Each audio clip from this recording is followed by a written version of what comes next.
जयपाल भुल्लर दे नाल जुड़ी की अपडेट है। कौन कह रहा है कि पुलिस मुकाबला झूठा है, जांच की जावे। पंजाब कांग्रेस का अंदरूनी क्लेश भी खत्म होने का समा आ गया। जांच कमेटी ने रिपोर्ट सोनिया गांधी नूं सौंप दी है। पंजाब दे नाल नाल भारत ते दुनिया भर दीआं कई वड्डियां खबरां इस बुलेटिन दे विच ने, सारियां ते आपां नज़र मारांगे। एमरजेंसी बुलेटिन देखण वाले सारे दर्शकों का स्वागत है। मैं हरशरण कौर। बुलेटिन दे विच पहलां कल दी लोक राय दा नतीजा।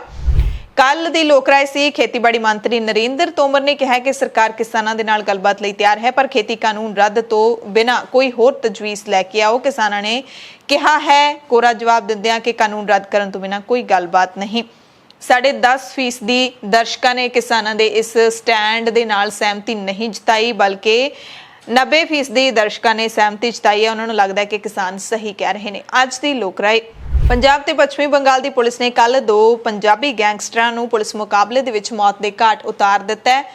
सवाल है साडा कि की गैंगस्टर कल्चर नूं बंदूक की ताकत नाल खत्म किया जा सकदा है? जे तुसीं सहमत हो अजिहियां कार्रवाइयां दे नाल, इन्हां पुलिस एनकाउंटरां दे नाल, पुलिस मुकाबलिਆਂ दे नाल, तां यस जां हाँ लिख के तुसी उत्तर दिओ। जे तुसी सहमत नहीं हो कि इस कल्चर नूं बंदूक दी गोली दे नाल खत्म नहीं किया जा सकदा, तां तुसी ना जां नो दे विच उत्तर दिओ। जे तुहानूं लगदा है कि पंजाब सरकार नूं जां किसी भी सूबे दी सरकार नूं कोई होर बदल लभणे चाहीदे ने। खबरां दे विस्तार विच सब तो पहलां पंजाब दीआं खबरां ते पंजाब दीआं खबरां 'च सब तो पहलां दोवें गैंगस्टरां दे नाल ही जुड़ीआं खबरां ने, जिन्हां नूं पंजाब पुलिस ने पुलिस मुकाबला कह के मारन का दावा किया है। पश्चिमी बंगाल के कोलकाता दे विच फिरोजपुर का रहने वाला सी जयपाल भुल्लर। उत्थे जयपाल भुल्लर की मां ने पुलिस की कारगुजारी ते सवाल खड़े किए ने। पूरे परिवार ने सवाल खड़े किए ने। परिवार का कहना है कि जयपाल अते उसके साथी जसप्रीत सिंह जस्सी की मौत तो तुरंत बाद जिहड़ियां सोशल मीडिया ते वायरल हुई तस्वीरां ने, उन्हां तो साफ है कि पुलिस मुकाबले के वक्त दोवें अपने कमरे विच आराम कर रहे सी। पुलिस चाहती तो दोवां तो सरेंडर करवा सकती सी, पर पुलिस ने अजिहा करन दी बजाय दोवां नूं मौत दे घाट उतार दिता।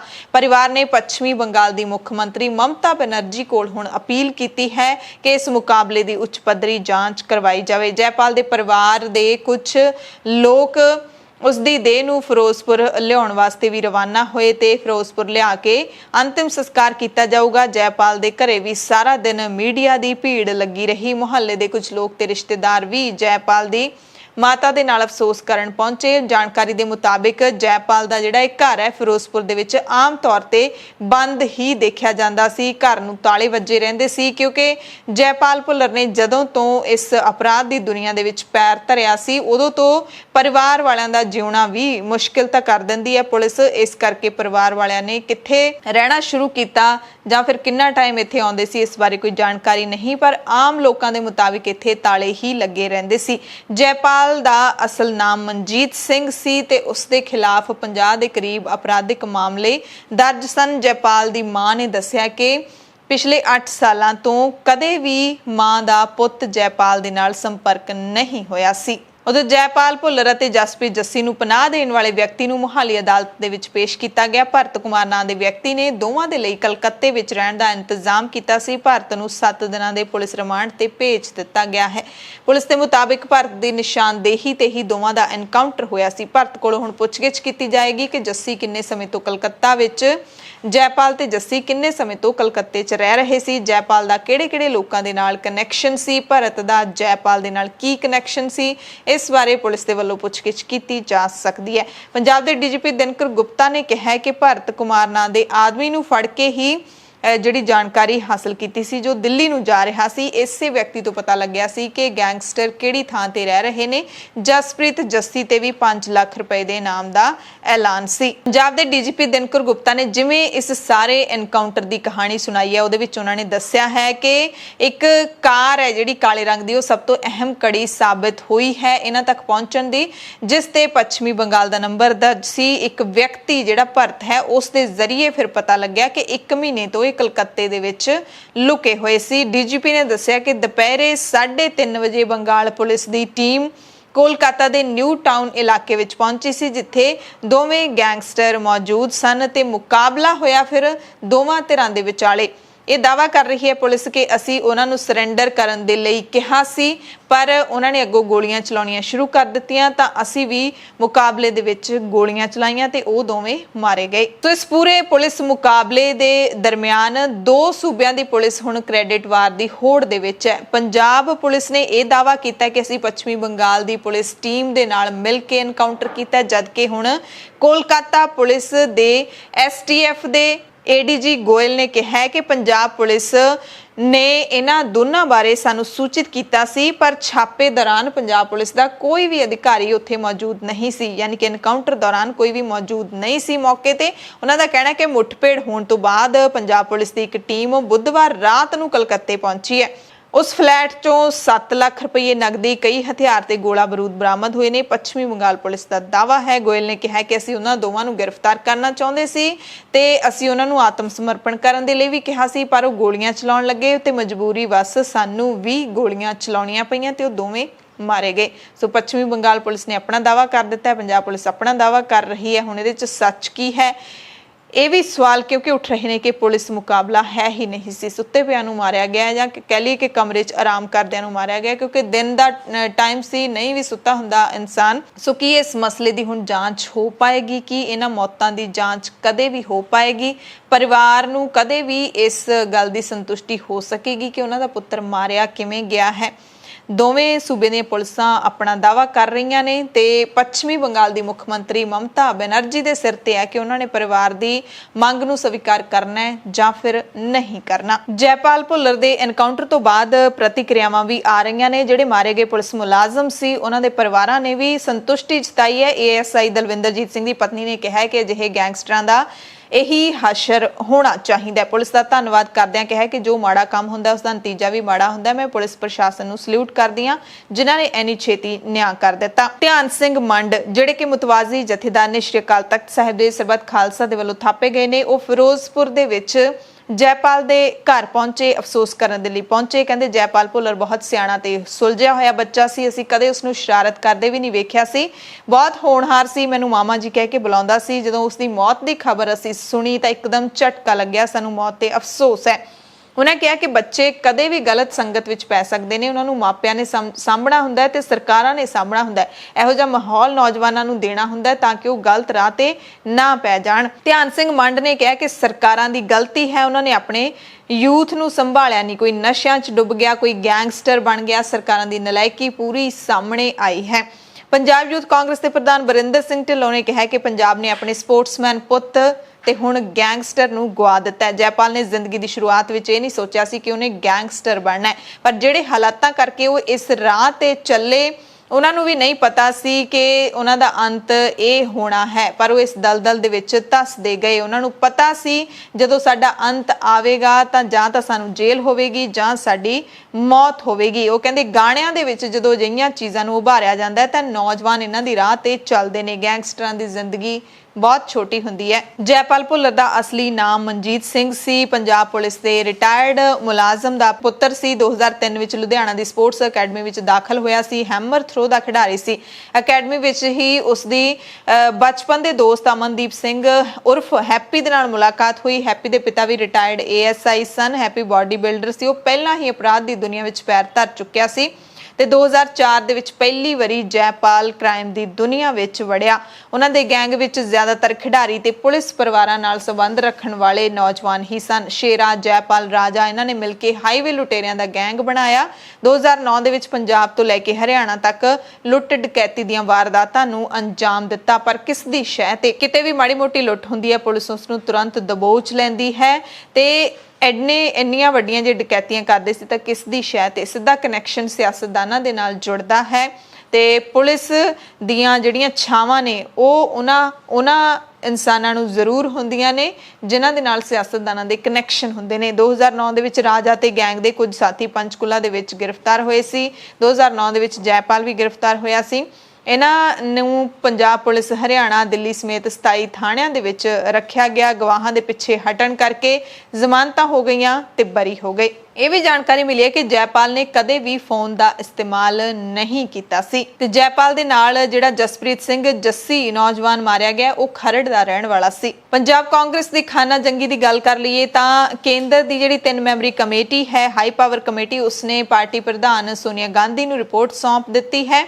3 ਮੈਂਬਰੀ AICC ਕਮੇਟੀ ਨੇ ਆਖਿਰਕਾਰ ਵੀਰਵਾਰ ਨੂੰ ਇਹ ਰਿਪੋਰਟ ਸੌਂਪ ਦਿੱਤੀ ਹੈ। ਪੰਜਾਬ ਵਿੱਚ ਅਗਲੇ ਸਾਲ ਵਿਧਾਨ ਸਭਾ ਚੋਣਾਂ ਹੋਣੀਆਂ ਤੇ ਸੂਬੇ ਦੇ ਵਿੱਚ ਮੁੱਖ ਮੰਤਰੀ ਕੈਪਟਨ ਅਮਰਿੰਦਰ ਸਿੰਘ ਤੇ ਨਵਜੋਤ ਸਿੰਘ ਸਿੱਧੂ ਵਿਚਾਲੇ ਲੜਾਈ ਦਾ ਖਮਿਆਜ਼ਾ ਪਾਰਟੀ ਦੇ ਵਿੱਚ ਚੋਣਾਂ ਨੂੰ ਭੁਗਤਣਾ ਪੈ ਸਕਦਾ ਹੈ। ਇਸ ਦੇ ਲਈ ਹਾਈ ਕਮਾਂਡ ਵੀ ਫਿਕਰਮੰਦ ਹੈ। ਇਸ ਲਈ ਹਾਈ ਕਮਾਂਡ ਨੇ ਕਲੇਸ਼ ਮੁਕਾਉਣ ਦੇ ਲਈ ਮਲਿਕਾਰਜੁਨ ਖੜਗੇ, ਹਰੀਸ਼ ਰਾਵਤ ਤੇ JP ਅਗਰਵਾਲ ਦੀ ਜਿਹੜੀ 3 ਮੈਂਬਰੀ ਕਮੇਟੀ ਬਣਾਈ ਸੀ। ਸਾਰੀਆਂ ਧਿਰਾਂ ਦੀ ਗੱਲਬਾਤ ਸੁਣਨ ਤੋਂ ਬਾਅਦ ਇਸ ਕਮੇਟੀ ਨੇ ਰਿਪੋਰਟ ਸੌਂਪੀ ਹੈ। ਹੁਣ ਨਜ਼ਰਾਂ ਇਸ ਤੇ ਟਿਕੀਆਂ ਰਹਿਣਗੀਆਂ ਕਿ ਨਤੀਜਾ ਕੀ ਹੋਵੇਗਾ। ਸੂਤਰੇ ਵੀ ਦੱਸਦੇ ਨੇ ਕਿ ਕੈਪਟਨ ਅਮਰਿੰਦਰ ਸਿੰਘ ਦੀ ਕਾਰਗੁਜ਼ਾਰੀ ਤੇ ਜ਼ਿਆਦਾ ਸਵਾਲ ਉੱਠੇ ਨੇ। ਨਵਜੋਤ ਸਿੰਘ ਸਿੱਧੂ ਨੂੰ ਕਹਿੰਦੇ ਰਿਪੋਰਟ ਦੇ ਵਿੱਚ ਉਪ ਮੁੱਖ ਮੰਤਰੀ ਬਣਾਉਣ ਦੀ ਜਿਹੜੀ ਸਿਫਾਰਿਸ਼ ਵੀ ਕੀਤੀ ਗਈ ਹੈ। ਸਿਰਫ ਸੂਤਰਾਂ ਦੇ ਹਵਾਲੇ ਨਾਲ ਅਸੀਂ ਤੁਹਾਨੂੰ ਦੱਸ ਰਹੇ ਹਾਂ, ਪਰ ਇਹ ਵੀ ਸਾਨੂੰ ਜਾਣਕਾਰੀ ਮਿਲੀ ਹੈ ਕਿ ਨਵਜੋਤ ਸਿੰਘ ਸਿੱਧੂ ਨੂੰ ਉਪ ਮੁੱਖ ਮੰਤਰੀ ਬਣਨਾ ਕਬੂਲ ਨਹੀਂ ਹੈ। ਉਹ ਪੰਜਾਬ ਕਾਂਗਰਸ ਦਾ ਪ੍ਰਧਾਨ ਬਣਨਾ ਚਾਹੁੰਦੇ ਨੇ, ਪਰ ਇਹ ਸਿਰਫ ਸੂਤਰਾਂ ਦੇ ਹਵਾਲੇ ਦੇ ਨਾਲ ਖਬਰਾਂ ਨੇ। ਅਸਲ ਦੇ ਵਿੱਚ ਕੀ ਹੋਣਾ ਹੈ, ਕੀ ਨਤੀਜਾ ਹੋਣਾ ਹੈ ਕਾਂਗਰਸ ਦੇ ਇਸ ਕਲੇਸ਼ ਦਾ, ਇਸ ਬਾਰੇ ਜਿਹੜਾ ਜਨਤਕ ਹੋਣ ਤੇ ਹੀ ਪਤਾ ਲੱਗੇਗਾ। ਸੋ ਇਹਨਾਂ ਦੋਵਾਂ ਲੀਡਰਾਂ ਦੀ ਤਕਰਾਰ ਦੇ ਵਿੱਚ ਸਾਰਾ ਜਿਹੜਾ ਕਲੇਸ਼ ਹੋਇਆ ਪੰਜਾਬ ਕਾਂਗਰਸ ਦੋ ਧੜਿਆਂ ਦੇ ਵਿੱਚ ਬਿਨਾਂ ਸ਼ੱਕ ਵੰਡੀ ਗਈ ਹੈ। ਚਾਹੇ ਕਾਂਗਰਸੀ ਇਸ ਗੱਲ ਨੂੰ ਨਾ ਮੰਨਣ, ਪਰ ਸਾਫ਼-ਸਾਫ਼ ਦਿਖਾਈ ਦੇ ਰਿਹਾ ਹੈ। ਕੈਪਟਨ ਅਮਰਿੰਦਰ ਸਿੰਘ ਦੀ ਹਮਾਇਤ ਦੇ ਵਿੱਚ ਕਾਂਗਰਸ ਦੀ ਜਿਹੜੀ ਨੌਜਵਾਨ ਪਾਰਟੀ ਹੈਗੀ ਹੈ ਉਹ ਥਾਂ-ਥਾਂ ਤੇ ਪੋਸਟਰ ਲਾ ਰਹੀ ਹੈ ਤੇ ਹੁਣ ਇਹ ਖਬਰ ਮਿਲ ਰਹੀ ਹੈ ਪਟਿਆਲਾ ਤੋਂ। ਮੁੱਖ ਮੰਤਰੀ ਕੈਪਟਨ ਅਮਰਿੰਦਰ ਸਿੰਘ ਦਾ ਸ਼ਹਿਰ ਹੈ ਪਟਿਆਲਾ, ਜਿੱਥੇ ਨਵਜੋਤ ਸਿੰਘ ਸਿੱਧੂ ਦਾ ਵੀ ਘਰ ਹੈ। ਅੰਮ੍ਰਿਤਸਰ ਦੇ ਵਿੱਚ ਵੀ ਉਹਨਾਂ ਦਾ ਘਰ ਹੈ, ਪਰ ਪਟਿਆਲਾ ਦੇ ਵਿੱਚ ਹੁਣ ਸਿੱਧੂ ਦੇ ਹੱਕ ਵਿੱਚ ਪੋਸਟਰ ਲਾਉਣ ਦੀਆਂ ਖਬਰਾਂ ਆ ਰਹੀਆਂ ਨੇ।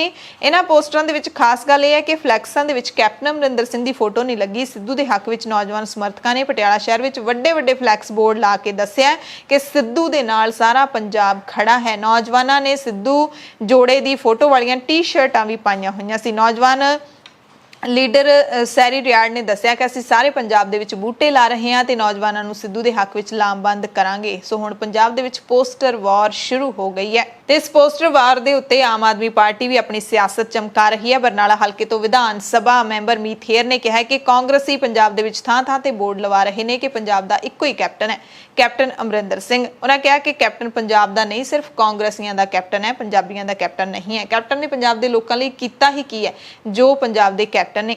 ਕੈਪਟਨ ਨੇ ਤਾਂ 4.5 ਸਾਲ ਤੱਕ ਪੰਜਾਬੀਆਂ ਦੀ ਸਾਰ ਤੱਕ ਨਹੀਂ ਲਈ ਤੇ ਹੁਣ 2022 ਦੇ ਵਿੱਚ ਪੰਜਾਬ ਦੇ ਲੋਕ ਦੱਸਣਗੇ ਕਿ ਪੰਜਾਬ ਦਾ ਕੈਪਟਨ ਆਖਿਰਕਾਰ ਹੈ ਕੌਣ। ਕਾਂਗਰਸ ਵਿਧਾਇਕ ਪ੍ਰਗਟ ਸਿੰਘ ਜਿਹੜੇ ਕਿ ਬਾਗੀ ਵਿਧਾਇਕਾਂ ਦੇ ਵਿੱਚੋਂ ਇੱਕ ਨੇ, ਇਹਨਾਂ ਦੇ ਜਿਹੜੇ ਤਿੱਖੇ ਸੁਰ ਨੇ, ਬਾਗੀ ਸੁਰ ਨੇ, ਉਹ ਠੰਡੇ ਹੁੰਦੇ ਨਜ਼ਰ ਨਹੀਂ ਆ ਰਹੇ। ਪ੍ਰਗਟ ਸਿੰਘ ਨੇ ਪ੍ਰੈਸ ਕਾਨਫਰੰਸ ਕੀਤੀ ਵੀਰਵਾਰ ਨੂੰ ਹੀ, ਜਿਸ ਦਿਨ ਰਿਪੋਰਟ ਕਮੇਟੀ ਨੇ ਸੌਂਪੀ ਹੈ ਤੇ ਇਹਨਾਂ ਨੇ ਪੰਜਾਬ ਸਰਕਾਰ ਦੀ ਕਾਰਗੁਜ਼ਾਰੀ ਤੇ ਮੁੜ ਸਵਾਲ ਚੁੱਕੇ ਨੇ। ਕਿਹਾ ਕਿ ਸਾਨੂੰ ਸਿਸਟਮ ਵਿੱਚ ਰਹਿ ਕੇ ਮੁੱਦਿਆਂ ਤੇ ਗੱਲ ਕਰਨੀ ਚਾਹੀਦੀ ਹੈ ਕਿਉਂਕਿ ਅਸੀਂ ਲੋਕਾਂ ਦੇ ਵਿੱਚ ਜਾਣਾ ਹੈ। ਗਰੁੱਪ ਬਣਾਏ ਜਾ ਰਹੇ ਨੇ। ਬਠਿੰਡਾ ਦੇ ਵਿੱਚ ਜਿਸ ਗ੍ਰੰਥੀ ਕੋਲੋਂ ਅਰਦਾਸ ਕਰਵਾਈ ਗਈ ਹੈ ਉਸ ਨੂੰ ਨਾਮਜ਼ਦ ਤਾਂ ਕੀਤਾ ਗਿਆ, ਪਰ ਇਹ ਸ਼ਰਾਰਤ ਕਰਵਾਉਣ ਵਾਲੇ ਤੋਂ ਪਰਦਾ ਕਦੋਂ ਚੁੱਕਿਆ ਜਾਏਗਾ? ਇਹ ਸ਼ਰਾਰਤ BJP ਨੇ ਕੀਤੀ ਹੈ, ਪਰ ਅਸੀਂ ਕਾਰਵਾਈ ਕੀ ਕਰ ਰਹੇ ਹਾਂ? ਪੰਜਾਬ ਦੇ ਸਾਬਕਾ IG ਪਰਮਰਾਜ ਸਿੰਘ ਉਮਰਾ ਨੰਗਲ ਨੂੰ ਇੱਕ ਪਾਸੇ ਤਾਂ ਸਸਪੈਂਡ ਕੀਤਾ ਹੋਇਆ, ਦੂਸਰੇ ਪਾਸੇ ਕਹਿੰਦੇ ਕੈਪਟਨ IG ਉਮਰਾ ਨੰਗਲ ਨੂੰ ਬਚਾਉਣ 'ਚ ਲੱਗੇ ਹੋਏ ਨੇ। ਇੱਕ ਵੱਡਾ ਇਲਜ਼ਾਮ ਲਾਇਆ ਪ੍ਰਗਟ ਸਿੰਘ ਨੇ ਕੈਪਟਨ ਅਮਰਿੰਦਰ ਸਿੰਘ ਤੇ। ਕਹਿੰਦੇ ਸਾਨੂੰ ਸਮਝ ਨਹੀਂ ਆ ਰਹੀ ਸਰਕਾਰ ਕੌਣ ਤੇ ਕਿਵੇਂ ਚੱਲ ਰਹੀ ਹੈ। ਦੋਸ਼ੀਆਂ ਤੇ ਕਾਰਵਾਈ ਕਰਨ ਦੀ ਥਾਂ ਆਪਣਿਆਂ ਨੂੰ ਹੀ ਤੰਗ ਕੀਤਾ ਜਾ ਰਿਹਾ ਹੈ। ਪੰਜਾਬ 'ਚ ਇੱਕ ਦੂਜੇ ਦੇ ਸ਼ਹਿਰਾਂ 'ਚ ਪੋਸਟਰ ਲਾਉਣ ਵਾਲੀਆਂ ਘਟਨਾਵਾਂ ਤੇ ਪ੍ਰਗਟ ਸਿੰਘ ਨੇ ਕਿਹਾ ਕਿ ਬੱਚਿਆਂ ਵਾਲੀ ਲੜਾਈ ਨਹੀਂ ਹੈ, ਪੋਸਟਰ ਲਾਉਣ ਨਾਲ ਕੀ ਹੋ ਜਾਊਗਾ, ਕੀ ਨਿਕਲ ਆਊਗਾ। ਕਿਸਾਨਾਂ ਦੀ ਗੱਲ ਕਰ ਲਈਏ ਤਾਂ ਹਰਿਆਣਾ ਦੇ ਜਿਹੜੇ ਸਿਹਤ ਮੰਤਰੀ ਅਨਿਲ ਵਿਜ ਹੈਗੇ ਨੇ, ਉਹਨਾਂ ਨੇ ਕਿਹਾ ਕਿ 11-12 ਵਾਰੀ ਵਿਚਾਰ ਵਟਾਂਦਰੇ ਅਸੀਂ ਕਿਸਾਨਾਂ ਦੇ ਨਾਲ ਕੀਤੇ, ਸਾਡੀ ਸਰਕਾਰ ਨੇ ਵਿਚਾਰ ਵਟਾਂਦਰੇ ਕੀਤੇ, ਪਰ ਕਿਸਾਨਾਂ ਨੇ ਇੱਕ ਵਾਰੀ ਵੀ 3 ਖੇਤੀਬਾੜੀ ਕਾਨੂੰਨਾਂ ਤੇ ਆਪਣੀ ਕੋਈ ਮੁਸ਼ਕਿਲ ਨਹੀਂ ਦੱਸੀ, ਘਾਟ ਨਹੀਂ ਦੱਸੀ ਕਿ ਇਹਨਾਂ 'ਚ ਘਾਟ ਕੀ ਹੈ। ਕਹਿੰਦੇ ਇਹ ਤੋਂ ਲੱਗਦਾ ਹੈ ਕਿ ਇਹਨਾਂ ਦਾ ਏਜੰਡਾ 3 ਕਾਨੂੰਨ ਰੱਦ ਨਾ ਕਰਵਾਉਣ ਨੂੰ ਲੈ ਕੇ ਨਹੀਂ, ਸਗੋਂ ਇਹਨਾਂ ਦਾ ਗੁਪਤ ਏਜੰਡਾ ਹੈ। ਕਹਿੰਦੇ ਇਹਨਾਂ ਦਾ ਏਜੰਡਾ ਇਹ ਨਹੀਂ ਕਿ 3 ਕਾਨੂੰਨ ਰੱਦ ਕਰੋ, ਬਲਕਿ ਕੋਈ ਹੋਰ ਏਜੰਡਾ। ਸੋ ਕਿਸਾਨ ਤਾਂ ਵਾਰੀ-ਵਾਰੀ ਕਹਿ ਚੁੱਕੇ ਨੇ, ਅਸੀਂ ਵੀ ਸਾਰੀ ਰਿਪੋਰਟਿੰਗ ਕੀਤੀ ਹੈ ਇਹਨਾਂ ਬੈਠਕਾਂ ਦੀ, ਜਦੋਂ ਕਿਸਾਨ ਇਹਨਾਂ ਕਾਨੂੰਨਾਂ ਦੀਆਂ ਕਮੀਆਂ ਗਿਣਵਾ ਕੇ ਆਉਂਦੇ ਸੀ ਮੀਟਿੰਗ ਦੇ ਵਿੱਚ। ਕਿਸਾਨ ਵੀ ਇਹੀ ਕਹਿੰਦੇ ਨੇ ਕਿ ਅਸੀਂ 11-12 ਮੀਟਿੰਗਾਂ ਦੇ ਵਿੱਚ ਕਮੀਆਂ ਹੀ ਗਿਣਵਾਈਆਂ ਨੇ। ਜਿਹੜੇ ਮੰਤਰੀ ਅਜਿਹੇ ਬਿਆਨ ਦੇ ਰਹੇ ਨੇ ਉਹਨਾਂ ਨੂੰ ਪਹਿਲਾਂ ਜਿਹੜੀ ਮੀਟਿੰਗਾਂ ਦੇ ਬਾਰੇ ਰਿਪੋਰਟ ਪੜ੍ਹ ਲੈਣੀ ਚਾਹੀਦੀ ਹੈ ਕਿ ਉਹਨਾਂ ਮੀਟਿੰਗਾਂ 'ਚ ਹੋਇਆ ਕੀ ਸੀ। ਹਰਿਆਣਾ ਦੇ ਵਿੱਚ BJP ਤੇ JJP ਵਿਧਾਇਕਾਂ ਦਾ ਜਿਹੜਾ ਵਿਰੋਧ ਹੈ ਲਗਾਤਾਰ ਜਾਰੀ ਹੈ। ਖੇਤੀ ਕਾਨੂੰਨਾਂ ਨੂੰ ਰੱਦ ਕਰਵਾਉਣ ਨੂੰ ਲੈ ਕੇ ਇਸੇ ਤਹਿਤ ਸਿਰਸਾ ਦੇ ਵਿੱਚ ਕਿਸਾਨਾਂ ਨੇ CDLU ਦੇ ਗੇਟ ਤੇ BJP JJP ਲੀਡਰਾਂ ਨੂੰ ਕਾਲੇ ਝੰਡੇ ਦਿਖਾਏ ਤੇ ਸਰਕਾਰ ਖਿਲਾਫ ਨਾਅਰੇਬਾਜ਼ੀ ਕੀਤੀ। ਚੌਧਰੀ ਦੇਵੀ ਲਾਲ ਯੂਨੀਵਰਸਿਟੀ ਦੇ ਮੁੱਖ ਗੇਟ ਤੇ ਕਿਸਾਨਾਂ ਨੇ BJP ਤੇ JJP ਲੀਡਰਾਂ ਨੂੰ ਉਸ ਵਕਤ ਕਾਲੇ ਝੰਡੇ ਦਿਖਾਏ ਜਦੋਂ ਹਰਿਆਣਾ ਦੇ ਮੁੱਖ ਮੰਤਰੀ ਮਨੋਹਰ ਲਾਲ ਖੱਟਰ ਕਈ ਯੋਜਨਾਵਾਂ ਦਾ ਵਰਚੁਅਲੀ ਉਦਘਾਟਨ ਕਰ ਰਹੇ ਸੀ। ਜਿਵੇਂ ਹੀ ਕਿਸਾਨਾਂ ਨੂੰ ਪਤਾ ਲੱਗਿਆ ਕਿ CDLU ਦੇ ਵਿੱਚ ਸਮਾਗਮ ਹੋ ਰਿਹਾ ਹੈ, ਉਸੇ ਵਕਤ ਉੱਥੇ ਪਹੁੰਚ ਗਏ। ਜਦੋਂ ਪਤਾ ਲੱਗਿਆ ਕਿ BJP ਤੇ JJP ਲੀਡਰ ਪਹੁੰਚ ਰਹੇ ਨੇ ਤੇ ਪੁਲਿਸ ਨੇ ਹਫੜਾ ਦਫੜੀ ਦੇ ਵਿੱਚ ਬੈਰੀਕੇਡ ਲਾ ਕੇ ਕਿਸਾਨਾਂ ਨੂੰ ਰੋਕ ਦਿੱਤਾ ਤੇ ਕਿਸਾਨਾਂ ਦੇ ਦਿੱਲੀ ਮੋਰਚਿਆਂ ਦੇ ਵਿੱਚ ਪੰਜਾਬ ਤੇ ਹਰਿਆਣਾ ਤੋਂ ਕਿਸਾਨਾਂ ਦਾ ਵੱਡੀ ਗਿਣਤੀ ਦੇ ਵਿੱਚ ਪਹੁੰਚਣਾ ਜਾਰੀ ਹੈ। ਪੰਜਾਬ ਤੋਂ ਜਿੱਥੇ ਕਾਫਲੇ ਧੜਾਧੜ ਸਿੰਘੂ ਤੇ ਟਿੱਕਰੀ ਬਾਰਡਰ ਦੇ ਮੋਰਚਿਆਂ ਤੇ ਪਹੁੰਚ ਰਹੇ ਨੇ, ਉੱਥੇ ਹਰਿਆਣਾ ਤੋਂ ਵੀ ਮੋਰਚੇ ਪਹੁੰਚ ਰਹੇ ਨੇ। ਹਰਿਆਣਾ ਦੇ ਕਿਸਾਨ ਲੀਡਰ ਗੁਰਨਾਮ ਸਿੰਘ ਚੜੂਨੀ ਦੀ ਅਗਵਾਈ ਦੇ ਵਿੱਚ ਸੈਂਕੜੇ ਕਿਸਾਨਾਂ ਦਾ ਜਿਹੜਾ ਜਥਾ ਹੈ ਉਹ ਪਹੁੰਚਿਆ ਹੈ, ਸਿੰਘੂ ਬਾਰਡਰ ਤੇ ਵੀ ਪਹੁੰਚਿਆ ਹੈ ਅਤੇ ਉੱਥੇ ਜਾ ਕੇ ਗੁਰਨਾਮ ਸਿੰਘ ਚੜੂਨੀ ਨੇ ਜਿਹੜਾ ਹੈਗਾ ਕਿਸਾਨਾਂ ਨੂੰ ਸੰਬੋਧਨ ਕੀਤਾ ਤੇ ਹੋਰ ਕਿਸਾਨਾਂ ਨੂੰ ਵੀ ਸੱਦਾ ਦਿੱਤਾ ਹੈ ਕਿ ਮੋਰਚਿਆਂ ਦੇ ਵਿੱਚ ਲਗਾਤਾਰ ਪਹੁੰਚਿਆ ਜਾਵੇ। ਇਸੇ ਦੇ ਨਾਲ ਹੀ ਸਿੰਘੂ ਬਾਰਡਰ, ਟਿੱਕਰੀ ਬਾਰਡਰ ਸਾਰੀਆਂ ਥਾਵਾਂ ਤੇ ਸਟੇਜਾਂ ਦੇ ਉੱਤੇ ਲਗਾਤਾਰ ਤਕਰੀਰਾਂ ਹੋ ਰਹੀਆਂ ਨੇ। ਮੋਰਚੇ ਉਸੇ ਤਰ੍ਹਾਂ ਚੱਲ ਰਹੇ ਨੇ। ਗਿਣਤੀ ਪਹਿਲਾਂ ਥੋੜੀ ਜਿਹੀ ਘਟ ਗਈ ਸੀ ਵਾਢੀ ਦੇ ਸੀਜ਼ਨ ਕਰਕੇ, ਹੁਣ ਗਿਣਤੀ ਹੈ ਜਿਹੜੀ ਉਹ ਲਗਾਤਾਰ ਵੱਧ ਰਹੀ ਹੈ। ਸੰਯੁਕਤ ਕਿਸਾਨ ਮੋਰਚੇ ਨੇ ਵੀ ਇਸ ਦੀ ਜਾਣਕਾਰੀ ਦਿੱਤੀ ਹੈ। ਸੰਯੁਕਤ ਕਿਸਾਨ ਮੋਰਚੇ ਦੇ ਲੀਡਰਾਂ ਨੇ ਕਿਹਾ ਹੈ ਕਿ ਜਿਹੜੀਆਂ ਵੀ ਸੂਬਾ ਸਰਕਾਰਾਂ ਸਾਡੇ ਹਿੱਤ ਦੇ ਵਿੱਚ ਨੇ, ਕਿਸਾਨਾਂ ਦੇ ਸੰਘਰਸ਼ ਦੇ ਹਿੱਤ ਵਿੱਚ ਨੇ, ਅਸੀਂ ਉਹਨਾਂ ਦਾ ਸਵਾਗਤ ਕਰਦੇ ਹਾਂ, ਪਰ ਉਹਨਾਂ ਸੂਬਾ ਸਰਕਾਰਾਂ ਨੂੰ ਇਹ ਵੀ ਚਾਹੀਦਾ ਹੈ ਕਿ ਉਹ ਆਪਣੇ ਸੂਬੇ ਦੇ ਵਿੱਚ ਤਿੰਨੇ ਖੇਤੀ ਕਾਨੂੰਨਾਂ ਨੂੰ ਰੱਦ ਕਰ ਦੇਣ। ਇਹ ਉਹਨਾਂ ਨੇ ਅਪੀਲ ਕੀਤੀ ਹੈ ਉਹਨਾਂ ਸੂਬਿਆਂ ਦੀਆਂ ਸਰਕਾਰਾਂ ਨੂੰ ਜਿਹੜੀਆਂ ਕਿਸਾਨਾਂ ਦੇ ਸੰਘਰਸ਼ ਦਾ ਸਮਰਥਨ ਕਰਦੀਆਂ ਨੇ। ਕਿਸਾਨਾਂ ਨੇ ਇਹ ਵੀ ਕਿਹਾ ਕਿ ਮੋਦੀ ਸਰਕਾਰ ਦਾ ਜਿਹੜਾ MSP ਜੁਮਲਾ ਹੈਗਾ ਉਹ ਕਿਸਾਨਾਂ ਨੂੰ ਵੱਖ-ਵੱਖ ਫਸਲਾਂ ਵਿੱਚ 611 ਰੁਪਏ ਤੋਂ 2027 ਰੁਪਏ ਪ੍ਰਤੀ ਕੁਇੰਟਲ ਦੇ ਹਿਸਾਬ ਨਾਲ ਨੁਕਸਾਨ ਪਹੁੰਚਾ ਰਿਹਾ ਹੈ, ਜੋ ਖੁਦ ਵਿੱਚ ਹੀ ਇੱਕ ਕਾਲਪਨਿਕ ਰਾਸ਼ੀ ਹੈਗੀ ਹੈ। ਇਹ ਕਿਸਾਨਾਂ ਨੇ ਮੁੜ ਤੋਂ ਮੋਦੀ ਸਰਕਾਰ ਦੀ ਜਿਹੜੀ MSP ਪਲੈਨਿੰਗ ਹੈ ਉਸ ਨੂੰ ਜੁਮਲਾ ਦੱਸਿਆ ਹੈ ਤੇ ਮੋਦੀ ਸਰਕਾਰ ਵਾਰ-ਵਾਰ ਕਹਿ ਰਹੀ ਹੈ ਕਿ ਅਸੀਂ ਕਿਸਾਨਾਂ ਨੂੰ ਵਧੀਆ ਨੀਤੀਆਂ ਨੇ ਜਿਹੜੀਆਂ ਉਹ ਦੇ ਰਹੇ ਹਾਂ। ਪੰਜਾਬ ਦੇ ਵਿੱਚ 10 ਜੂਨ ਤੋਂ ਝੋਨੇ ਦੀ ਲੁਆਈ ਸ਼ੁਰੂ ਹੋਣੀ ਸੀ, ਪਰ ਸ਼ੁਰੂ ਹੋਣ ਦੇ ਪਹਿਲੇ ਦਿਨ ਹੀ ਬਿਜਲੀ ਨੇ ਕਿਸਾਨਾਂ ਨੂੰ ਤੰਗ ਪਰੇਸ਼ਾਨ ਕਰ ਦਿੱਤਾ। ਹਾਲਾਂਕਿ ਇਹ ਜਿਹੜਾ ਕਿਹਾ ਗਿਆ ਸੀ ਬਿਜਲੀ ਮਹਿਕਮੇ ਦੇ ਵੱਲੋਂ ਕਿ ਕਿਸਾਨਾਂ ਨੂੰ 9 ਜੂਨ ਦੀ ਅੱਧੀ ਰਾਤ ਤੋਂ 8 ਘੰਟੇ ਨਿਰਵਿਘਨ ਬਿਜਲੀ ਸਪਲਾਈ ਦਿੱਤੀ ਜਾਏਗੀ, ਪਰ ਮਾਲਵੇ ਦੇ ਕਈ ਜ਼ਿਲ੍ਹਿਆਂ ਦੇ ਵਿੱਚ ਕਿਸਾਨਾਂ ਨੂੰ ਇਹ ਦਿੱਕਤਾਂ ਆਈਆਂ ਨੇ। ਪਹਿਲੇ ਦਿਨ ਹੀ ਬਿਜਲੀ ਸਪਲਾਈ ਦਾ ਪੂਰੀ ਤਰ੍ਹਾਂ ਦੇ ਨਾਲ ਜਲੂਸ ਨਿਕਲ ਗਿਆ। ਅਨੇਕਾਂ ਫੀਡਰਾਂ ਦੇ ਵਿੱਚ ਕਿਸਾਨਾਂ ਨੂੰ ਪੂਰੇ 8 ਘੰਟੇ ਦੀ ਥਾਂ 4 ਘੰਟੇ ਵੀ ਬਿਜਲੀ ਸਪਲਾਈ ਨਹੀਂ ਮਿਲ ਸਕੀ। ਕਈ ਥਾਵਾਂ ਤੇ ਤਾਂ ਕਿਸਾਨਾਂ ਨੂੰ ਸਿਰਫ 2 ਘੰਟੇ ਹੀ ਬਿਜਲੀ ਮਿਲੀ, ਉਹ ਵੀ ਲਗਾਤਾਰ ਟੁੱਟਦੀ ਰਹੀ। ਮਾਨਸਾ ਜ਼ਿਲ੍ਹੇ ਦੇ ਦਰਜਨਾਂ ਹੀ ਫੀਡਰਾਂ ਵਿੱਚ ਕਿਤੇ ਵੀ 8 ਘੰਟੇ ਖੇਤੀ ਸੈਕਟਰ ਲਈ ਬਿਜਲੀ ਸਪਲਾਈ ਨਹੀਂ ਮਿਲ ਸਕੀ।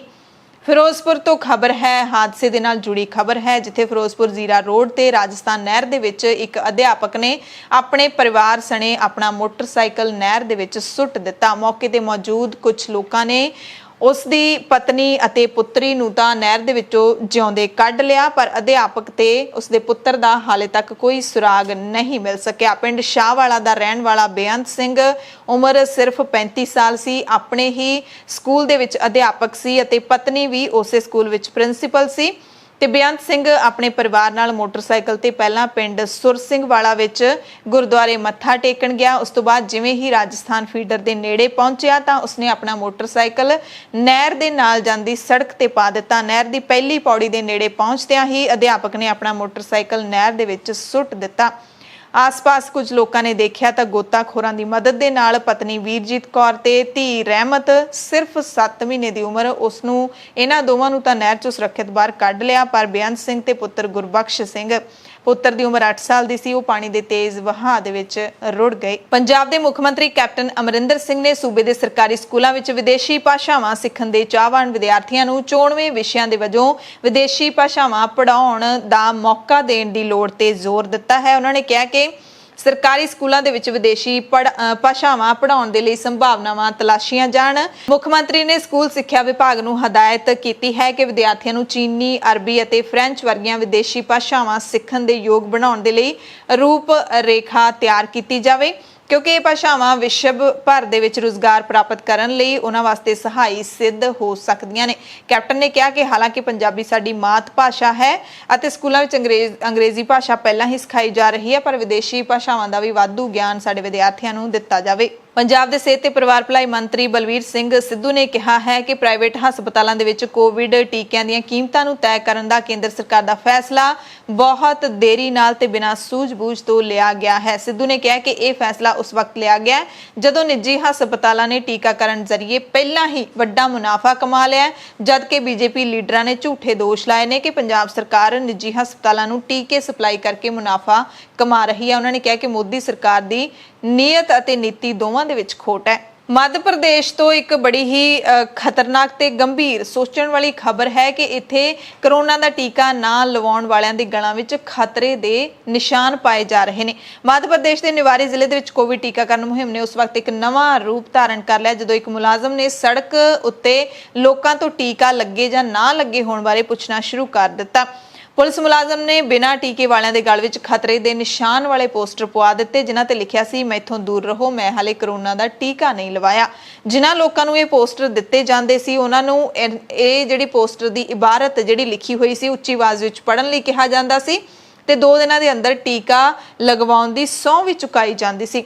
ਜਿਨ੍ਹਾਂ ਨੇ ਟੀਕਾ ਲਵਾਇਆ ਹੋਵੇ ਉਹਨਾਂ ਨੂੰ ਕੌਮੀ ਝੰਡੇ ਦੇ ਰੰਗਾਂ ਵਾਲਾ ਬੈਜ ਦਿੱਤਾ ਜਾ ਰਿਹਾ ਹੈ। ਬੈਜ ਤੇ ਲਿਖਿਆ ਮੈਂ ਸੱਚਾ ਦੇਸ਼ ਭਗਤ ਹਾਂ ਕਿਉਂਕਿ ਮੈਂ ਕਰੋਨਾ ਦਾ ਟੀਕਾ ਲਵਾਇਆ। ਜਦੋਂ ਨਿਵਾਰੀ ਦੇ ਐਸਪੀ ਅਲੋਕ ਕੁਮਾਰ ਸਿੰਘ ਨੂੰ ਪੁੱਛਿਆ ਗਿਆ ਕਿ ਸੂਬਿਆਂ ਵਿੱਚ ਤਾਂ ਟੀਕੇ ਦੀ ਕਮੀ ਹੈ ਫਿਰ ਅਜਿਹਾ ਕਿਉਂ ਕੀਤਾ ਜਾ ਰਿਹਾ ਤਾਂ ਐਸਪੀ ਨੇ ਕਿਹਾ ਕਿ ਹਦਾਇਤ ਸਿਰਫ ਬੈਜ ਹੱਥ ਫੜਾਉਣ ਦੀ ਸੀ, ਨਾ ਕਿ ਲੋਕਾਂ ਨੂੰ ਇਹ ਧਾਰਨ ਕਰਨ ਲਈ ਕਿਹਾ ਜਾਣਾ ਸੀ। ਉਹਨਾਂ ਨੇ ਕਿਹਾ ਕਿ ਇੱਕ ਸੰਕੇਤਕ ਪਹਿਲ ਹੈ ਜਿਸ ਦਾ ਮਕਸਦ ਚੇਤਨਾ ਫੈਲਾਉਣਾ ਹੈ। ਉਹਨਾਂ ਨੇ ਇਹ ਵੀ ਕਿਹਾ ਕਿ ਜਦੋਂ ਤੀਜੀ ਲਹਿਰ ਦਾ ਖਦਸ਼ਾ ਬਣਿਆ ਹੋਇਆ ਹੈ ਤਾਂ ਹਿਚਕਿਚਾਹਟ ਨੂੰ ਖਤਮ ਕਰਨ ਦੇ ਲਈ ਕਈ ਮੁਹਿੰਮਾਂ ਚਲਾਈਆਂ ਜਾ ਰਹੀਆਂ ਨੇ ਕਿਉਂਕਿ ਵਾਇਰਸ ਦੇ ਖਿਲਾਫ ਕਰੋਨਾ ਦਾ ਟੀਕਾ ਹੀ ਇੱਕੋ ਇੱਕ ਹੱਲ ਹੈ। ਪਰ ਇਹ ਕਿੱਥੋਂ ਦੀ ਸਮਝ ਤੇ ਸਿਆਣਪ ਹੈ ਪੁਲਿਸ ਦੀ ਕਿ ਜਿਨ੍ਹਾਂ ਨੇ ਟੀਕਾ ਨਹੀਂ ਲਵਾਇਆ ਉਹਨਾਂ ਨੂੰ ਲੋਕਾਂ ਦੇ ਵਿੱਚ ਬੇਇੱਜ਼ਤ ਹੋਣਾ ਪਵੇ, ਕਹਿਣਾ ਪਵੇ ਮੈਥੋਂ ਦੂਰ ਰਹੋ, ਮੈਂ ਟੀਕਾ ਨਹੀਂ ਲਵਾਇਆ। ਜਿਨ੍ਹਾਂ ਨੇ ਲਵਾਇਆ ਉਹ ਸੱਚੇ ਦੇਸ਼ ਭਗਤ ਹੋ ਗਏ। ਸੋ ਇਸ ਤਰ੍ਹਾਂ ਦੀਆਂ ਜਿਹੜੀਆਂ ਹਰਕਤਾਂ ਨੇ ਕੀਤੀਆਂ ਜਾ ਰਹੀਆਂ ਨੇ ਉਹ ਕਾਫੀ ਗੰਭੀਰ ਨੇ, ਇਹ ਅੱਗੇ ਨਹੀਂ ਵਧਣੀਆਂ ਚਾਹੀਦੀਆਂ। ਮੋਦੀ ਸਰਕਾਰ ਨੇ ਇੱਕ ਨਵਾਂ ਤਾਨਾਸ਼ਾਹੀ ਹੁਕਮ ਚਾੜ ਦਿੱਤਾ ਹੈ ਸਾਰੇ ਸੂਬਿਆਂ ਦੀਆਂ ਸਰਕਾਰਾਂ ਦੇ ਉੱਤੇ। ਸਾਰੇ ਸੂਬਿਆਂ ਦੀਆਂ ਸਰਕਾਰਾਂ ਨੂੰ ਮੋਦੀ ਸਰਕਾਰ ਨੇ ਚਿੱਠੀ ਲਿਖ ਕੇ ਕਿਹਾ ਹੈ ਕਿ ਸਰਕਾਰ ਬਿਨਾਂ ਕੇਂਦਰੀ ਸਿਹਤ ਮੰਤਰਾਲੇ ਦੀ ਪ੍ਰਵਾਨਗੀ ਤੋਂ ਕੋਵਿਡ ਵੈਕਸੀਨ ਦਾ ਸਟਾਕ, ਤਾਪਮਾਨ ਅਤੇ ਵਿਸ਼ਲੇਸ਼ਣ ਦੇ ਨਾਲ ਜੁੜੀ ਜਾਣਕਾਰੀ ਕਿਸੇ ਨਾਲ ਵੀ ਸਾਂਝੀ ਨਾ ਕਰਨ। ਯਾਨੀ ਕਿ ਹੁਣ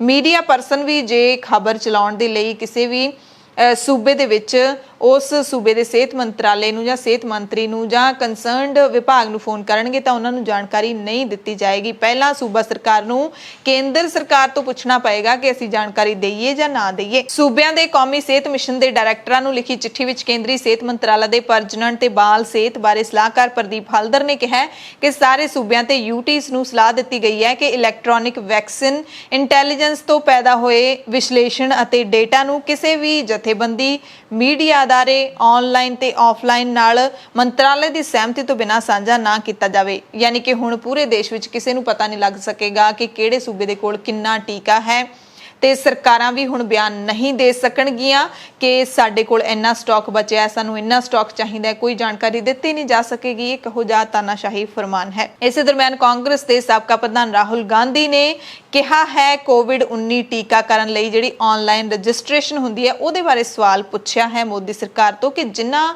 ਲੋਕਾਂ ਦੇ ਕੋਲ ਇੰਟਰਨੈਟ ਨਹੀਂ ਉਹਨਾਂ ਨੂੰ ਵੀ ਜਿਉਣ ਦਾ ਹੱਕ ਹੈ, ਉਹਨਾਂ ਨੂੰ ਵੀ ਟੀਕਾ ਲੱਗਣਾ ਚਾਹੀਦਾ ਹੈ। ਕਹਿੰਦੇ ਟੀਕੇ ਲਈ ਆਨਲਾਈਨ ਰਜਿਸਟ੍ਰੇਸ਼ਨ ਕਾਫੀ ਨਹੀਂ ਹੈ, ਚੰਗੀ ਨਹੀਂ ਹੈ।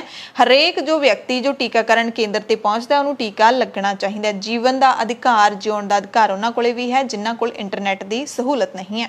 ਜੂਨ 1984 ਦੇ ਵਿੱਚ ਵਾਪਰੇ ਘੱਲੂਘਾਰੇ ਨੂੰ ਲੈ ਕੇ ਦਮਦਮੀ ਟਕਸਾਲ ਦੇ ਮੁਖੀ ਨੇ ਇੱਕ ਨਵਾਂ ਬਿਆਨ ਦਿੱਤਾ ਹੈ। ਉਹਨਾਂ ਨੇ ਕਿਹਾ ਕਿ ਦਮਦਮੀ ਟਕਸਾਲ ਦੀ ਸਹਿਮਤੀ ਤੋਂ ਬਿਨਾਂ ਸ਼੍ਰੋਮਣੀ ਗੁਰਦੁਆਰਾ ਪ੍ਰਬੰਧਕ ਕਮੇਟੀ ਕੇਂਦਰ ਸਰਕਾਰ ਦੇ ਨਾਲ ਕੋਈ ਗੱਲਬਾਤ ਨਾ ਕਰੇ। ਦਮਦਮੀ ਟਕਸਾਲ ਫੌਜੀ ਹਮਲੇ ਦਾ ਮੁਕਾਬਲਾ ਕਰਨ ਵਾਲੀ ਮੁੱਖ ਧਿਰ ਸੀ। ਦਮਦਮੀ ਟਕਸਾਲ ਦੇ ਮੁਖੀ ਤੇ ਸੰਤ ਸਮਾਜ ਦੇ ਪ੍ਰਧਾਨ ਹਰਨਾਮ ਸਿੰਘ ਖਾਲਸਾ ਨੇ ਕਿਹਾ ਕਿ ਦਮਦਮੀ ਟਕਸਾਲ ਫੌਜੀ ਹਮਲੇ ਦਾ ਮੁਕਾਬਲਾ ਕਰਨ ਵਾਲੀ ਮੁੱਖ ਧਿਰ ਸੀ। ਇਸ ਮਾਮਲੇ ਵਿੱਚ ਸਿੱਖ ਸੰਗਤ ਤੇ ਦਮਦਮੀ ਟਕਸਾਲ ਦੀ ਸਹਿਮਤੀ ਤੋਂ ਬਿਨਾਂ ਕੇਂਦਰ ਨਾਲ ਕੋਈ ਸਮਝੌਤਾ ਨਹੀਂ ਹੋ ਸਕਦਾ।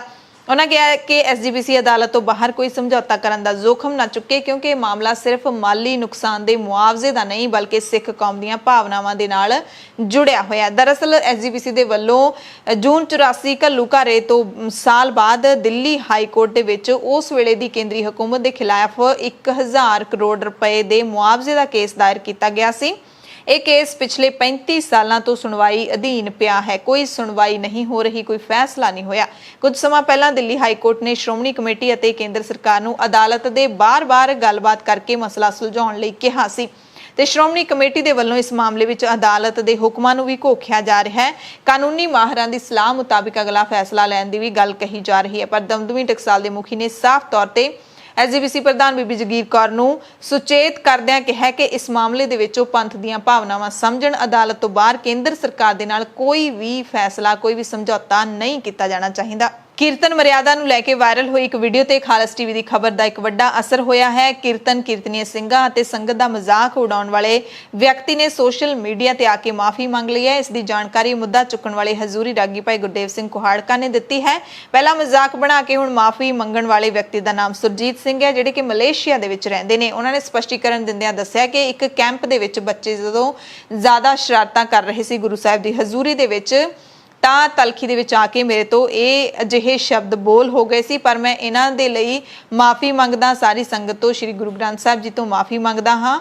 ਮੈਂ ਗੁਰੂ ਦੋਖੀ ਨਹੀਂ ਹਾਂ, ਨਾ ਹੀ ਮੈਂ ਕਿਸੇ ਏਜੰਸੀ ਦਾ ਬੰਦਾ ਹਾਂ ਤੇ ਨਾ ਹੀ ਮੈਂ ਕੋਈ ਅਖੌਤੀ ਕੀਰਤਨੀਆ ਹਾਂ। ਮੈਂ ਇੱਕ ਗੁਰੂ ਘਰ ਦਾ ਨਿਮਾਣਾ ਕੁੱਕਰ ਹਾਂ। ਸਪਸ਼ਟੀਕਰਨ ਤੋਂ ਬਾਅਦ ਭਾਈ ਗੁਰਦੇਵ ਸਿੰਘ ਨੇ ਵੀ ਆਪਣਾ ਬਿਆਨ ਜਾਰੀ ਕਰਦਿਆਂ ਕਿਹਾ ਕਿ ਸੁਰਜੀਤ ਸਿੰਘ ਨੇ ਹਾਲਾਂਕਿ ਮਾਫੀ ਮੰਗ ਲਈ ਹੈ, ਗੁਰੂ ਸਾਹਿਬ ਵੀ ਬਖਸ਼ਿੰਦ ਨੇ, ਪਰ ਅਜਿਹੀਆਂ ਘਟਨਾਵਾਂ ਦੇ ਨਾਲ ਸਿੱਖ ਕੌਮ ਦੀਆਂ ਭਾਵਨਾਵਾਂ ਨੂੰ ਸੱਟ ਵੱਜਦੀ ਹੈ। ਉਹਨਾਂ ਨੇ ਕਿਹਾ ਕਿ ਗੁਰੂ ਸਾਹਿਬ ਬਖਸ਼ਣਯੋਗ ਨੇ, ਉਹਨਾਂ ਨੇ ਮਾਫੀ ਮੰਗ ਲਈ ਹੈ, ਤਾਂ ਹੁਣ ਸਾਨੂੰ ਇਸ ਮਸਲੇ ਨੂੰ ਖਤਮ ਕਰ ਦੇਣਾ ਚਾਹੀਦਾ ਹੈ। ਪਿਛਲੇ ਦਿਨੀ ਸੋਸ਼ਲ ਮੀਡੀਆ ਤੇ ਵੀਡੀਓ ਵਾਇਰਲ ਹੋਈ ਸੀ ਤਾਂ ਖਾਲਸ ਟੀਵੀ ਨੇ ਖਬਰ ਹੈ ਜਿਹੜੀ ਦਿਖਾਈ ਸੀ। ਪੰਜਾਬ ਦੇ ਮਾਲ ਵਿਭਾਗ ਦੇ ਪਟਵਾਰੀਆਂ ਤੇ ਕਾਨੂੰਗੋਆਂ ਨੇ ਪੰਜਾਬ ਸਰਕਾਰ ਦੇ ਵੱਲੋਂ ਕਥਿਤ ਤੌਰ ਤੇ ਪਟਵਾਰੀਆਂ ਦੀਆਂ 2800 ਅਸਾਮੀਆਂ ਜਿਹੜੀਆਂ ਖਾਲੀ ਪਈਆਂ ਨੇ ਉਹ ਨਾ ਭਰਨ ਦੇ ਲਈ 21 ਜੂਨ ਤੋਂ ਅਣਮਿੱਥੇ ਸਮੇਂ ਲਈ ਹੜਤਾਲ ਕਰਨ ਦਾ ਐਲਾਨ ਕੀਤਾ ਹੈ ਕਿ ਜੇ ਉਦੋਂ ਤੱਕ ਅਸਾਮੀਆਂ ਭਰਨ ਦੇ ਬਾਰੇ ਕੋਈ ਵੀ ਨੋਟੀਫਿਕੇਸ਼ਨ ਨਾ ਜਾਰੀ ਕੀਤਾ ਗਿਆ ਤਾਂ 21 ਜੂਨ ਤੋਂ ਇਹ ਅਣਮਿੱਥੇ ਸਮੇਂ ਦੀ ਹੜਤਾਲ ਤੇ ਚਲੇ ਜਾਣਗੇ। ਯੂਪੀਐਸਸੀ ਨੇ ਕੋਰੋਨਾ ਵਾਇਰਸ ਦੀ ਮਹਾਮਾਰੀ ਦਰਮਿਆਨ ਜਿਹੜੇ ਅੜਿੱਕੇ ਪਏ ਹੋਏ ਸੀ, ਉਸ ਤੋਂ ਬਾਅਦ ਹੁਣ ਸਿਵਲ ਸੇਵਾਵਾਂ ਪ੍ਰੀਖਿਆ 2020 ਦੇ ਲਈ ਇੰਟਰਵਿਊ ਪ੍ਰਕਿਰਿਆ 2 ਅਗਸਤ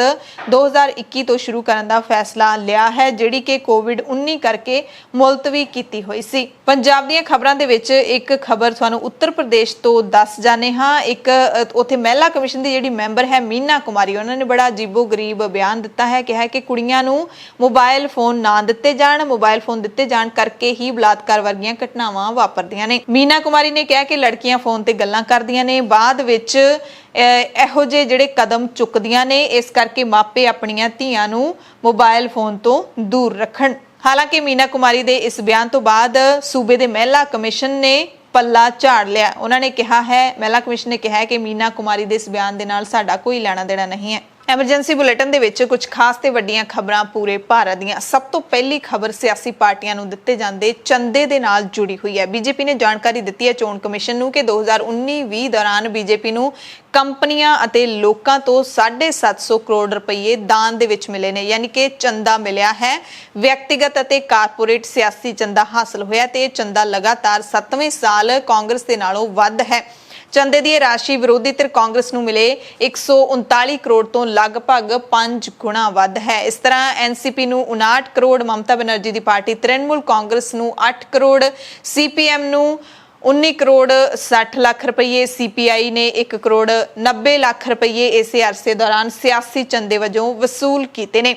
ਬੀਜੇਪੀ ਨੂੰ ਦਾਨ ਇੰਨਾ ਕਿਹਨੇ ਦਿੱਤਾ ਹੈ? ਵੱਡੇ ਦਾਨੀ ਕਿਹੜੇ-ਕਿਹੜੇ ਨੇ? ਪ੍ਰੂਡੈਂਟ ਇਲੈਕਟੋਰਲ ਟਰਸਟ, ਇਸਨੇ 217 ਕਰੋੜ ਤੋਂ ਵੱਧ ਦਿੱਤੇ ਨੇ। Jan Kalyan electoral trust, Jupiter Capital, ITC and ITC ਦੀਆਂ ਸਹਾਇਕ ਕੰਪਨੀਆਂ, ਇਹਨਾਂ ਨੇ 76 ਕਰੋੜ ਦਿੱਤਾ ਹੈ। ਲੋਧਾ ਡਿਵੈਲਪਰ ਨੇ 21 ਕਰੋੜ, ਗੁਲਮਰਗ ਰਿਟੇਲਰਸ ਨੇ 20 ਕਰੋੜ, ਬੀਜੀ ਸ਼ਿਰਕੇ ਕੰਸਟਰਕਸ਼ਨ ਟੈਕਨੋਲੋਜੀ ਨੇ 35 ਕਰੋੜ ਰੁਪਏ ਸਿਆਸੀ ਪਾਰਟੀ ਬੀਜੇਪੀ ਨੂੰ ਦਿੱਤੇ ਨੇ। ਆਖਿਰਕਾਰ ਇਹਨਾਂ ਟਰਸਟਾਂ ਨੂੰ, ਇਹਨਾਂ ਕੰਪਨੀਆਂ ਨੂੰ ਇੰਨਾ ਚੰਦਾ ਇੱਕ ਸਿਆਸੀ ਪਾਰਟੀ ਨੂੰ ਦੇਣ ਦੀ ਕੀ ਲੋੜ ਪੈ ਜਾਂਦੀ ਹੈ? ਇਹ ਜ਼ਰੂਰ ਸੋਚਿਓ। ਅਗਲੀ ਖਬਰ ਹੈ ਏਸ਼ੀਆਈ ਖੇਡਾਂ ਦੇ ਸੋਨ ਤਗਮਾ ਜੇਤੂ ਮੁੱਕੇਬਾਜ਼ ਡਿੰਕੋ ਸਿੰਘ ਦੀ ਜਿਗਰ ਦੇ ਕੈਂਸਰ ਕਾਰਨ ਮੌਤ ਹੋ ਗਈ ਹੈ। ਉਮਰ ਸਿਰਫ 42 ਸਾਲਾਂ ਦੀ ਸੀ। 2017 ਤੋਂ ਬਿਮਾਰੀ ਨਾਲ ਲੜ ਰਿਹਾ ਸੀ ਪਰ ਜਿੱਤ ਨਹੀਂ ਸਕਿਆ। ਆਪਣੇ ਪਿੱਛੇ ਪਤਨੀ ਬਬਾਈ ਨਗਾਨ ਗੋਮ ਅਤੇ ਇੱਕ ਪੁੱਤਰ ਤੇ ਧੀ ਨੂੰ ਛੱਡ ਗਏ ਨੇ। ਕੈਂਸਰ ਤੋਂ ਪੀੜਤ ਹੋਣ ਤੋਂ ਇਲਾਵਾ ਕਰੋਨਾ ਤੇ ਪੀਲੀਏ ਤੋਂ ਵੀ ਪੀੜਤ ਸੀ। ਡਿੰਕੋ ਨੇ 1998 ਦੇ ਵਿੱਚ ਬੈਂਕਾਕ ਏਸ਼ੀਆਈ ਖੇਡਾਂ ਵਿੱਚ ਸੋਨ ਤਗਮਾ ਜਿੱਤ ਕੇ ਭਾਰਤ ਵਿੱਚ ਮੁੱਕੇਬਾਜ਼ੀ ਦੀ ਕ੍ਰਾਂਤੀ ਪੈਦਾ ਕੀਤੀ ਕੀਤੀ ਸੀ। ਮੁੰਬਈ ਤੋਂ ਹਾਦਸੇ ਦੀ ਖਬਰ ਹੈ, ਜਿੱਥੇ ਮਲਵਨੀ ਇਲਾਕੇ ਵਿੱਚ ਇੱਕ ਮੰਜ਼ਲਾ ਮਕਾਨ ਦੇ ਦੂਜੇ ਢਾਂਚੇ ਤੇ ਡਿੱਗਣ ਦੇ ਨਾਲ 8 ਬੱਚਿਆਂ ਸਮੇਤ 11 ਵਿਅਕਤੀਆਂ ਦੀ ਮੌਤ ਹੋ ਗਈ, 7 ਹੋਰ ਜ਼ਖਮੀ ਹੋ ਗਏ।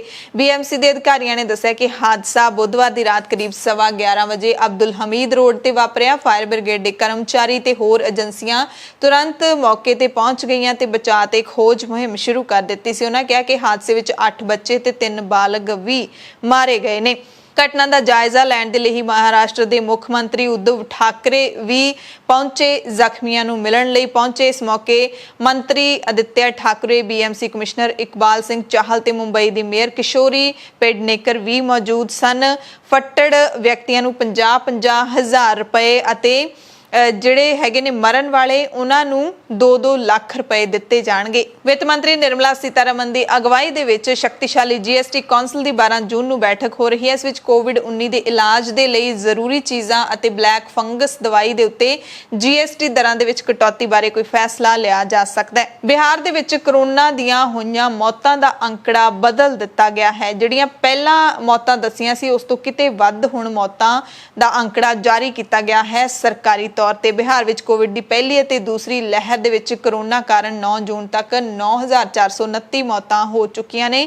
ਪਹਿਲਾਂ ਇਹ ਅੰਕੜਾ ਜਿਹੜਾ ਹੈਗਾ 5478 ਸੀ। ਹੁਣ ਇਹਦੇ ਵਿੱਚ ਇੱਕਦਮ 3951 ਮੌਤਾਂ ਜੋੜ ਦਿੱਤੀਆਂ ਗਈਆਂ ਨੇ। ਬਿਹਾਰ ਦੇ ਸਿਹਤ ਵਿਭਾਗ ਨੇ ਟਵੀਟ ਕਰਕੇ ਇਸ ਦੀ ਜਾਣਕਾਰੀ ਦਿੱਤੀ ਹੈ। ਦਰਅਸਲ ਲੰਘੀ 17 ਮਈ ਨੂੰ ਮੌਤਾਂ ਦੇ ਮਾਮਲੇ ਤੇ ਪਟਨਾ ਹਾਈ ਕੋਰਟ ਦੇ ਵਿੱਚ ਜਿਹੜੀ ਸੁਣਵਾਈ ਹੋਈ ਸੀ ਉਹਦੇ ਵਿੱਚ ਵੱਖ-ਵੱਖ ਵਿਭਾਗਾਂ ਦੇ ਵੱਲੋਂ ਕੀਤੀਆਂ ਗਈਆਂ ਮੌਤਾਂ ਦੇ ਅੰਕੜੇ ਵਿੱਚ ਬਹੁਤ ਜ਼ਿਆਦਾ ਫਰਕ ਸੀ, ਤਾਂ ਸਰਕਾਰ ਦੀ ਕਾਫੀ ਕਿਰਕਰੀ ਹੋਈ ਸੀ। ਉਸ ਤੋਂ ਬਾਅਦ ਅਦਾਲਤ ਨੇ ਇਹਨਾਂ ਤੋਂ ਰਿਪੋਰਟ ਮੰਗੀ ਸੀ, ਸਰਕਾਰ ਤੋਂ ਰਿਪੋਰਟ ਮੰਗੀ ਸੀ ਤੇ ਹੁਣ ਮੌਤਾਂ ਦੀ ਗਿਣਤੀ ਵਧਾ ਕੇ 9429 ਕਰ ਦਿੱਤੀ ਗਈ ਹੈ।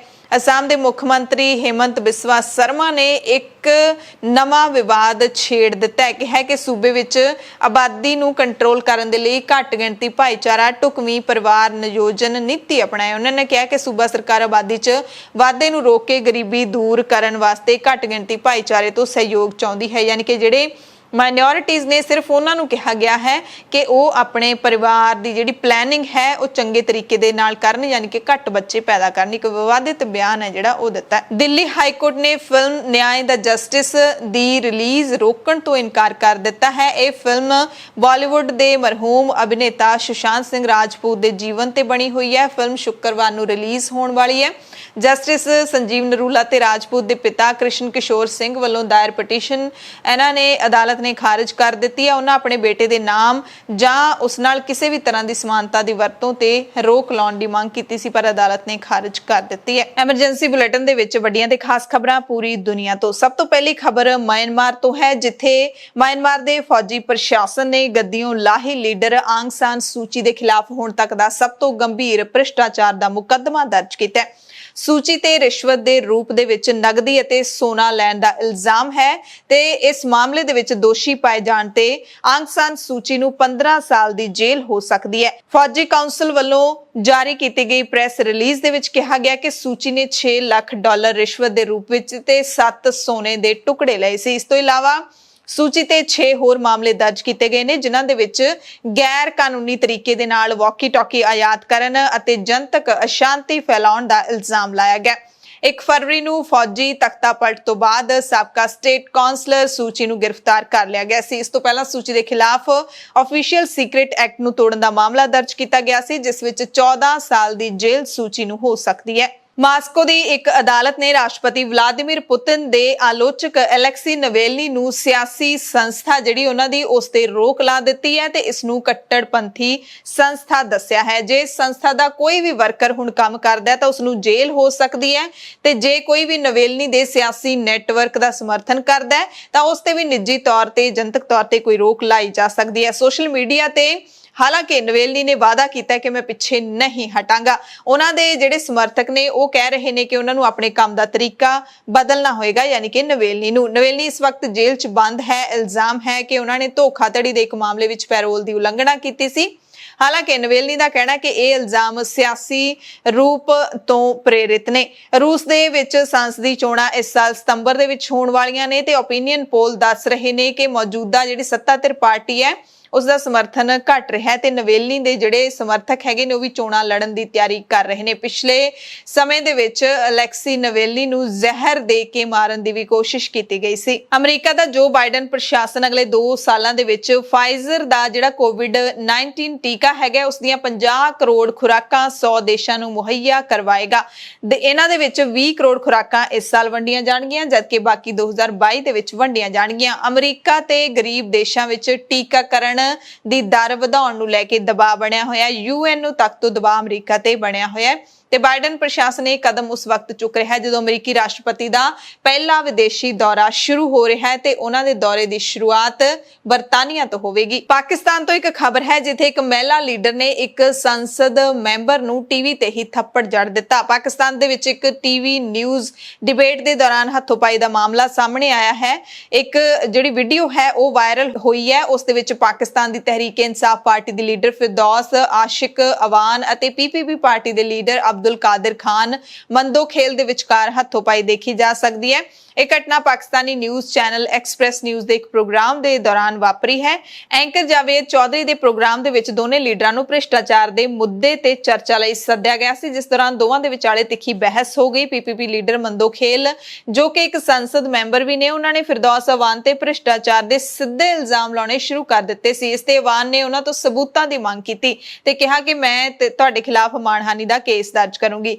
ਜ਼ਿੱਦਬਾਜ਼ੀ ਇੰਨੀ ਵੱਧ ਗਈ ਕਿ ਫਿਰਦੌਸ ਨੇ ਉਹਨਾਂ ਦਾ ਗਲਮਾ ਫੜ ਲਿਆ ਤੇ ਥੱਪੜ ਹੀ ਜੜ ਦਿੱਤਾ। ਇਸ ਤੋਂ ਬਾਅਦ ਦੋਵਾਂ ਦੇ ਵਿੱਚ ਹੋਰ ਹੱਥੋਂਪਾਈ ਹੋ ਗਈ। PTI ਲੀਡਰ ਫਿਰਦੌਸ ਅਵਾਨ ਪਾਕਿਸਤਾਨੀ ਪ੍ਰਧਾਨ ਮੰਤਰੀ ਇਮਰਾਨ ਖਾਨ ਦੇ ਸੂਚਨਾ ਤੇ ਪ੍ਰਸਾਰਣ ਮਾਮਲਿਆਂ ਦੇ ਵਿਸ਼ੇਸ਼ ਸਲਾਹਕਾਰ ਰਹਿ ਚੁੱਕੇ ਨੇ ਜਦਕਿ ਕਾਦਰ ਖਾਨ ਮੰਦੋਖੇਲ ਬਿਲਾਵਲ ਭੁੱਟੋ ਦੀ ਪਾਰਟੀ ਪਾਕਿਸਤਾਨ ਪੀਪਲਸ ਪਾਰਟੀ ਵੱਲੋਂ ਨੈਸ਼ਨਲ ਅਸੈਂਬਲੀ ਦੇ ਮੈਂਬਰ ਨੇ।